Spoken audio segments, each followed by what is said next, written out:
O xerente da multinacional catalana Transegre e o responsable do Centro de Traballo de Campañó sentaranse no banco do Xulgado do Penal número 1 de Pontevedra para responder á acusación de vulneración do dereito sindical presuntamente cometida no 2016. O escrito da Fiscalía acusa-os de despedir a 2 traballadores que se tiñan presentado como candidatos nas eleccións sindicais.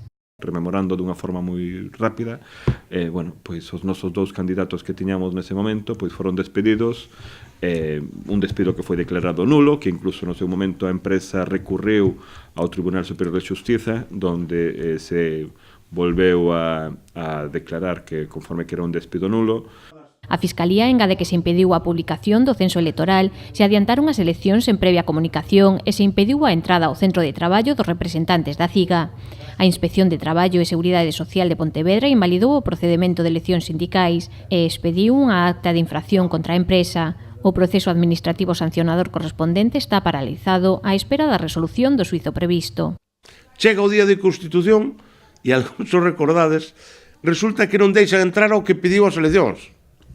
Por certo, para os que petan no peito, ahora que chegamos a decembro con o tema da Constitución española, petan no peito e nos golpean os demais todos os días recordando a democracia e todo eso, o dereito de elexir os teus representantes é un dereito que sí aparece na Constitución española. A Fiscalía pide 2 anos de prisión e a inhabilitación para o cargo que desempeñaban cando presuntamente cometeron o delito. A petición fiscal é de 2 anos de prisión, sabemos que non van a entrar dentro. Tampouco é que non demandamos precisamente para que foran á cárcel, sino para que a empresa fora declarada culpable de prácticas ilegales. Dende a CIGA consideran que este xuízo serve para demostrar que ir en contra dos dereitos dun traballador non lle sae gratis ás empresas.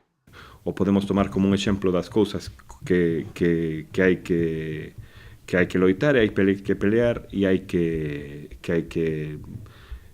facer público para que meterse con calquer traballador ou traballadora que quere exercer o seu dereito a ser representante sindical a unha empresa non lle pode ser gratuito. O sindicato convocou unha concentración ás portas do Xulgado da Parda o día da celebración do xuízo.